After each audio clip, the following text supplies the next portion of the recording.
வணக்கம். இப்போ பார்த்தீங்கன்னா எப்படி நம்ம குபேரன் மணியில் ரெஜிஸ்ட்ரேஷன் பண்ணோன்றதை பார்ப்போம். இப்போ ரெஃபரல் லிங்க் வந்திருக்கும்.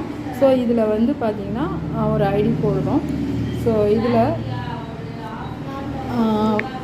ஐடி நான் ஒரு ஐடி போடுறேன். ஸோ அவங்களோட நேமு, அதுக்கப்புறம் மெயில் ஐடி என்னன்றது நீங்கள் உங்கள் மெயில் ஐடியை கொடுத்துக்கோங்க. கொடுத்து முடிச்சுட்டு அதுக்கப்புறம் கண்ட்ரி, மொபைல் நம்பர் என்ன போடணுமோ அதை போட்டுக்கோங்க.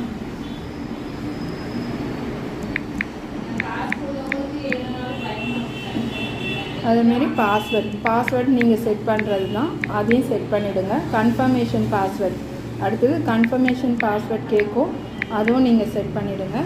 செட் பண்ணதுக்கப்புறம் க்ரியேட் அக்கௌண்ட் அப்படின்றது இருக்கும், நீங்கள் க்ரியேட் பண்ணிடுறீங்க.